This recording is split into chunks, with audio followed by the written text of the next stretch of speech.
Alaska's Glacier Bay is a region from its long frozen sleep under the ice. Dark ribbons of broken rock are hauled toward the sea by the grinding glaciers that sculpt the mountains and remodel the land.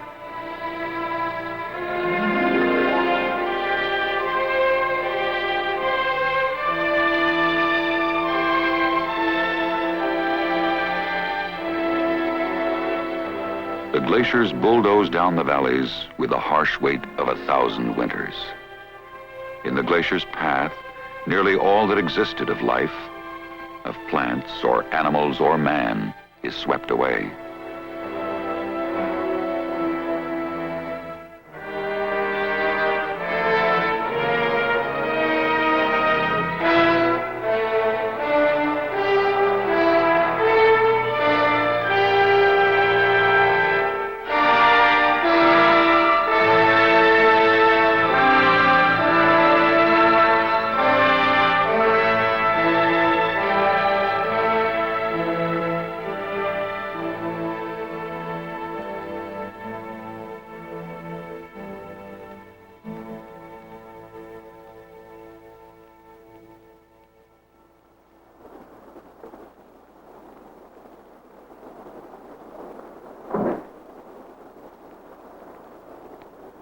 Ice grips the land in a deadly embrace, yet the mass of the ice itself is living.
200 years ago, a single great tongue of ice lay in Glacier Bay.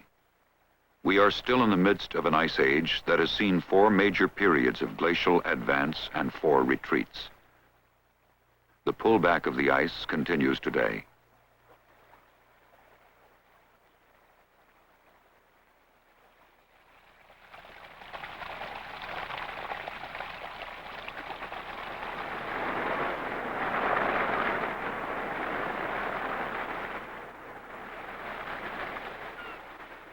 Retreating ice leaves a void, an empty stage for the opening of another ancient drama.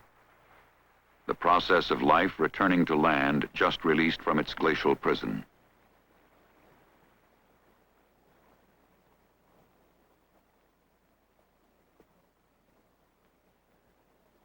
Even as the ice melts, giving up the barren earth, nature's grand design for the land's renewal is waiting.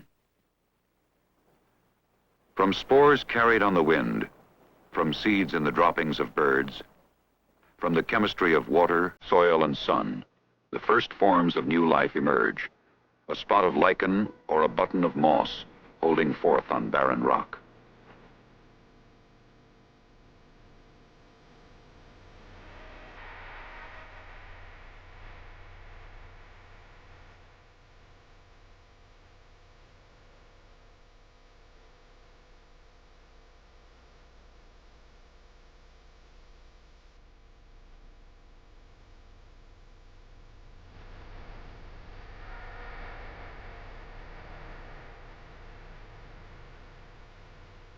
Then the pioneer mountain avens lay down a fertile blanket for the roots of alder, willow, and cottonwood.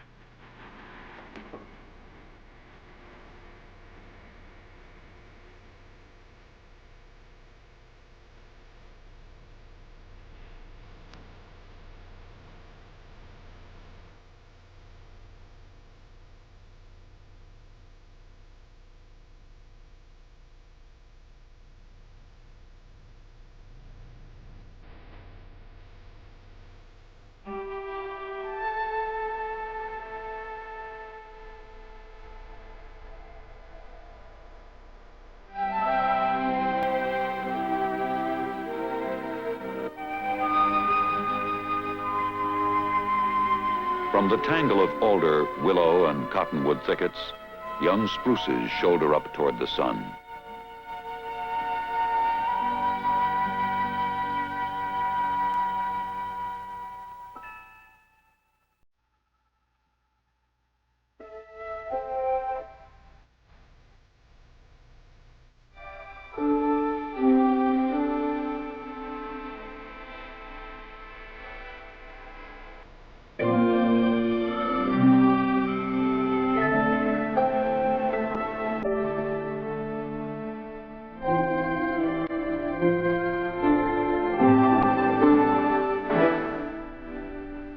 In the final realization of climax forest, hemlock giants rise above the spruce.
It's almost heavier on that tree than some of the others.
Several thousand years ago, the glacier advanced over an ancient forest, the climax of an earlier plant succession that reached to the upper bay. Sand and gravel drifted around the bases of some of the trees before the ice moved over them. As the ice began to recede at the mouth of the bay 200 years ago, the stumps of the old trees were uncovered.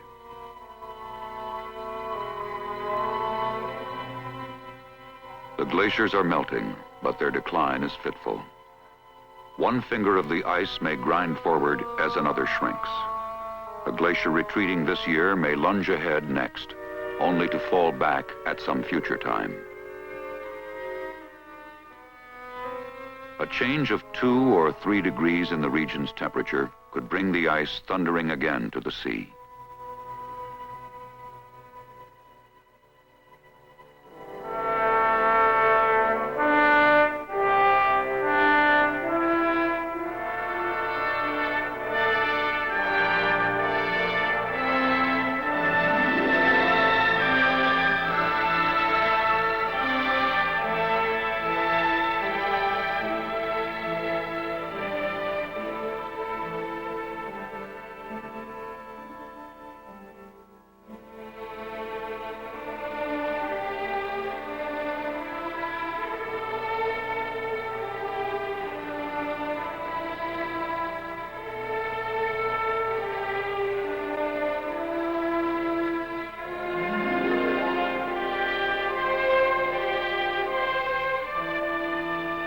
No one knows how many times before life may have flourished here, nor do we know when ice may claim the bay again.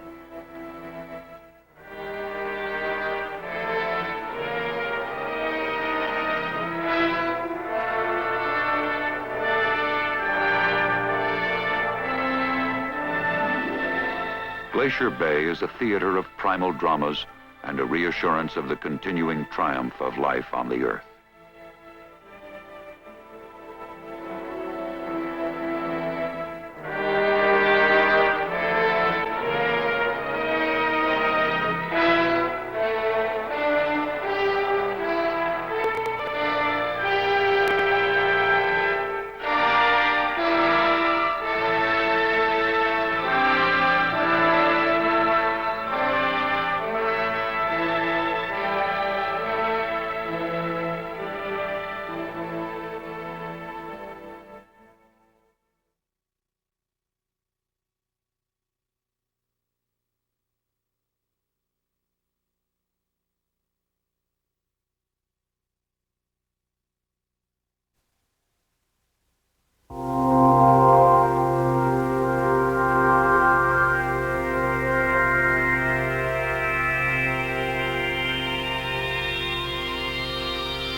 How shall we speak of a glacier?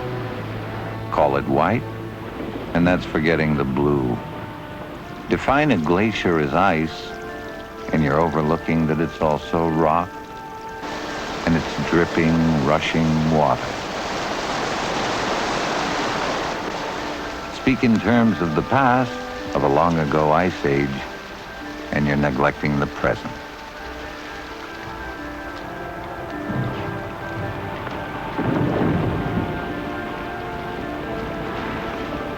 Glacier Bay National Park and Preserve, northwest of Juneau, Alaska, is a place to experience both present-day ice and landscape created by previous glaciation. Peaks here lift 15,000 feet above the sea, their fangs a white sawtooth meeting of land and sky. Glaciers born of these heights reach to tidewater and calve off icebergs.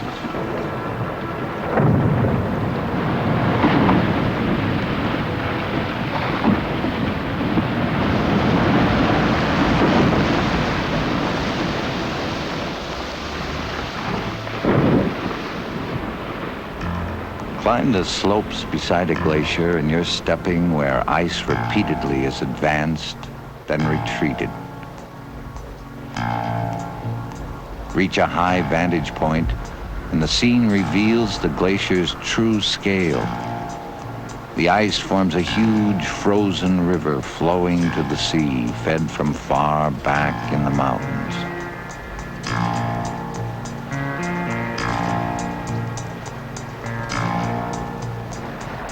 The cliff calving off iceberg seems towering as you float before it, and it does rise more than 100 feet above the water. But from the perspective of a high slope, you see the vast ice that nourishes the tremendous cliff. Fly up Reed Glacier to the Brady ice field and perception of Park Glacier's changes yet again. Here is ice nourished by today's clouds sweeping in from the Pacific and dropping their moisture. In the Fairweather Range, winter's snowfall is greater than summer's melt. Fed by flakes falling from clouds and avalanches sliding off surrounding slopes, snow packs to ice. Its own pressure causes crystals to deform. Plastic flow begins. The whole glacier creeps down slope in response to gravity. Viewed moment to moment, this movement is not easily seen. Time itself seems frozen. Like a conveyor belt ever moving yet barely changing position, the ice may reach sea level. About 50 glaciers along today's Alaskan coasts enter the sea. A dozen of these are within the park. Currently, some are lengthening, others shrinking. The process is unending, the change constant. Where Glacier Bay whales now swim, there once was ice. That ice melted. Forests flourished. Then the ice came again. Tlingit Indian people were forced out of Glacier Bay by advancing ice. Captain George Vancouver, exploring for England, couldn't get in. Where cruise ships today enter park waters, Vancouver noted in his log a compact sheet of ice as far as the eye could distinguish. He sailed on. Today, that ice is gone, and waterways thread beneath mountain peaks in place of glacier tongues. Forest reclothes the lower reaches. Bareness still dominates upper fjords, and some glaciers have withdrawn. Other glaciers in the park, however, are inching forward. They start among high peaks where their white blankets receive continual renewal. No Alaskan tidewater glaciers are floating. Their ice rests on the seafloor. Advancing or retreating, all glaciers shape the land. They pluck and rasp and grind the rock they slide over. Then they deposit what they've quarried.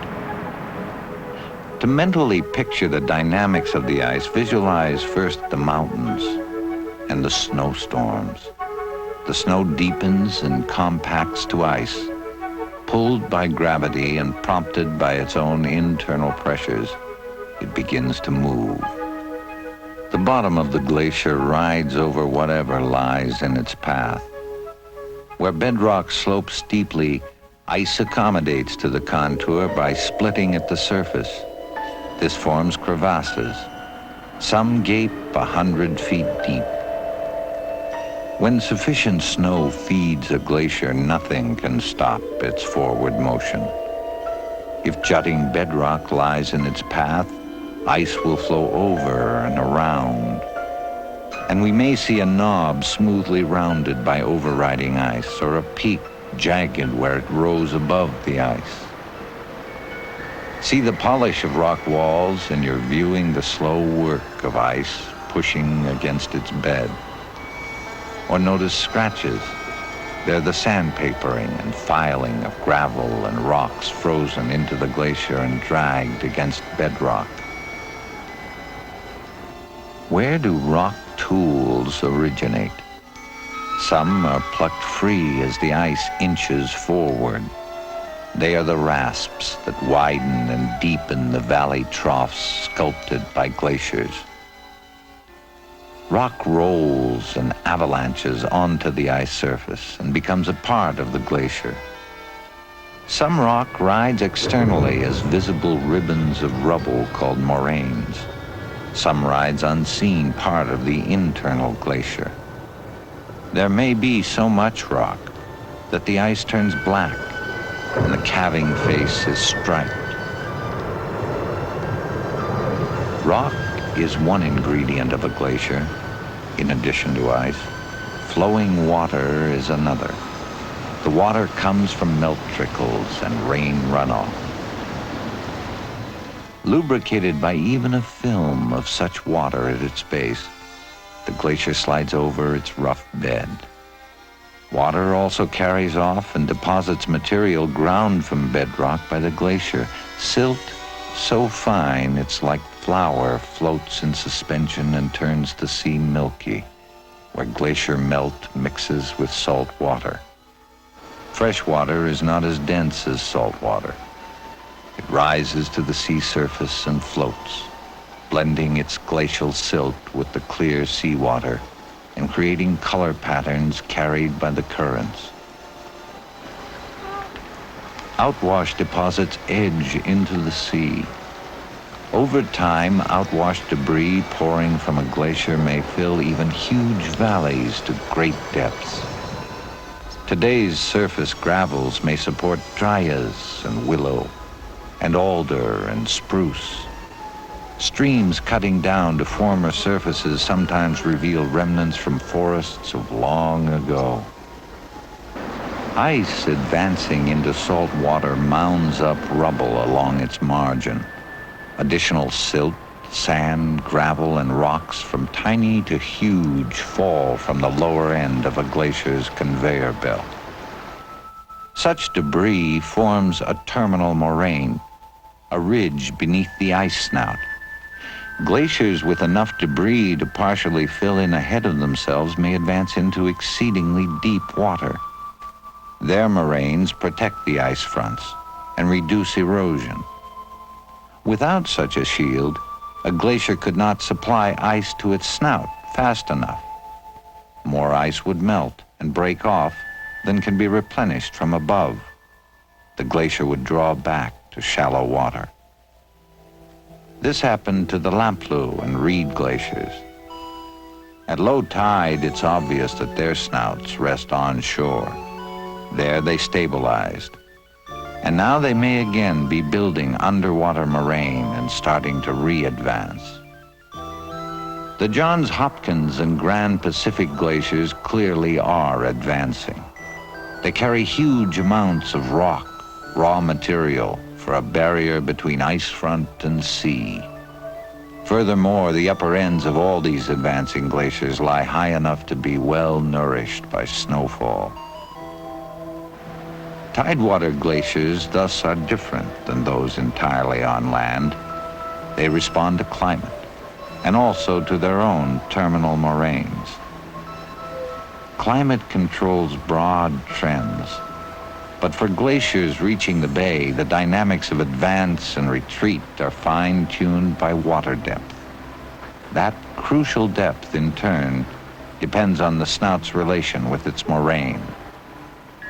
The shallower the water at the snout, the fewer the icebergs calved off. Those that fall from the crevassed and pinnacled cliff towering above sea level, of course, are affected by water depth.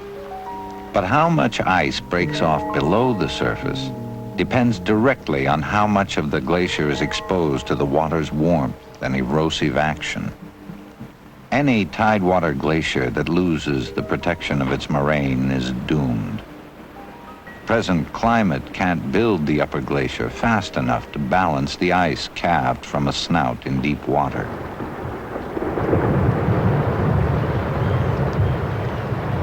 Ice is buoyant. Underwater bergs rise silently, creating undulating waves of ice-covered water. If a tidewater glacier is undernourished by snowfall, or in some other way loses grip on its terminal moraine, retreat begins. With the barrier between ice and sea gone, the glacier virtually unzips. During the last 2 centuries, ice in the main Glacier Bay waterway has melted back 60 miles from where Captain Vancouver saw it. In Muir Inlet, more than 20 miles of what was glacier is now fjord. Few present-day glaciers in the park actively thrust forward into the fjords, choking waterways. Most have retreated to the heads of their inlets. Will today's white scene prevail tomorrow? No. Glaciation is a dynamic process. Snow crystals shower from the sky and compress into ice. Glaciers inch down slopes, sculpting the land, calving into the sea.